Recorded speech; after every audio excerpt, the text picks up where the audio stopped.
ستاوی رمضان شب قدر میں بھائی پتہ نہیں اللہ کو نور جہاں رحمت اللہ علیہ کی کون سی نیکی پسند تھی جس پر اسے شب قدر کی موت عطا فرمائی. کبھی کسی کو حقیر. ابھی چند دن پہلے میرا جاننے والا فوت ہوا ہے. کمیونسٹ دہریہ سوری زندگی کتابیں اسلام کے خلاف لکھی, شاعر بھی تھا اور شاعری بھی اسلام کے خلاف کی, اور مرتے ہوئے 3 دفعہ کلمہ پڑھا, مر گیا. اب بتا اللہ کو اتنی ساری نافرمانی کے بعد کیا چیز اس کو اللہ نے دیکھی اور پسند کی کہ موت پر اسے کلمہ نصیب فرماتا. تو کبھی کسی کو حقیر نہ جان. اور دوسرا رخ ہے نبی کی زندگی کا, وہ میں پہلے سے لے کے آ رہا ہوں, اچھے اخلاق. اپنے گھروں کو خوبصورت بناؤ. کتنا شوق ہوتا ہے بچیوں جب شادی ہوتی ہے کہ میرے گھر کی ڈیکوریشن ہو, ایسا کچن ہو, ایسا ڈائننگ ہو, ایسا بیڈ روم ہو, ایسا ڈرائنگ روم ہو. تو اپنے گھروں کو اگر سجانا ہے تو بچوں اچھے اخلاق سے سجو. دیکھو بیٹی کو رخصت کرنا آسان نہیں ہوتا ہے. ہم نے 2 بیٹیاں رخصت کی ہیں. آج تم کسی کی بیٹی کو گھر لے کے جا رہے, قربانیاں یہ دیتی ہیں, تم تو اس کو گھر سے نکال کے لے جا رہے. یہ اپنے ماں باپ کو چھوڑتی ہے, یہ بہن بھائیوں کو چھوڑتی ہے, یہ اپنی سہیلیوں کو چھوڑتی, اپنی روٹین چھوڑتی ہے, اور سسرال کی روٹین میں اسے سیٹ ہونے میں وقت لگتا ہے. لیکن چوتھے دن ساساں دی ادا تا دل ہی نہیں لگتا پہ. یہ تو مانو ہی فون کیتی جاندی, مانو ہی فون کیتی جاندی. ابھی 2 دن پہلے کیس آیا میرے پاس کہ جو مجھے کہتے ہیں یہ تو ماں سے ہی باتیں کرتی رہتی ہے, جس نے جنا ہے اس کا کوئی حق نہیں. بیٹا بالکل حق. تو آپ انڈونیشیا کا کلچر ہے کہ بچے کی شادی ہو کر بچی کے گھر جاتے, چونکہ وہاں لڑکیاں اتنی زیادہ ہیں کہ وہاں مقابلہ ہوتا رہتا, تو وہاں بچے کی رخصتی ہوتی. یہاں آپ بچیوں کی رخصتی ہوتی.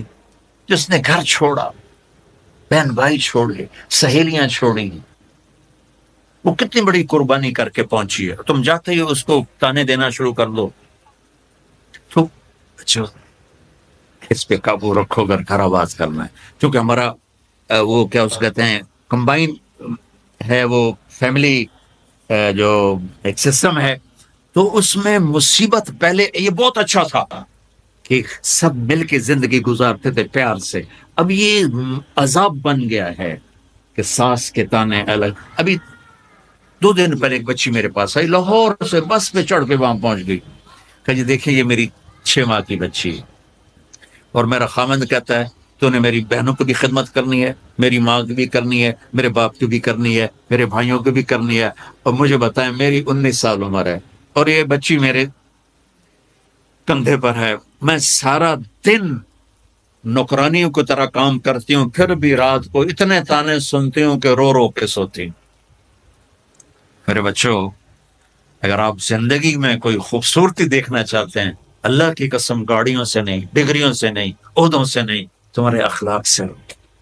اپنے اخلاق ایسے بناؤ کہ تمہاری بیوی تم پہ قربان ہو, تمہارے ماں باپ تمہارے لیے جھولیاں اٹھا کے دو. ہمارا علاقہ زمیندار ہے ماشاءاللہ, تو ہمارے ایک زمیندار دوست آئے مجھ سے ملنے. سنو غور سے, باپ کہہ رہا ہے مولانا صاحب میرا بیٹا آگ میں جل رہا ہو تو ہم ماں باپ اس کے لیے دعا نہیں کریں گے کہ اللہ اس کو بچا.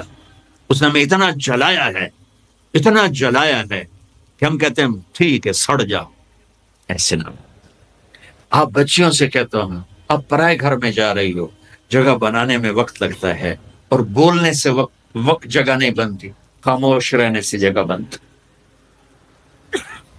آپ کو پتا ہے اس امت کی بنیاد ایک عورت نے رکھی. میرے نبی کی بنیاد حضرت ہاجرہ نے ڈالی. اور کیسے ڈالی؟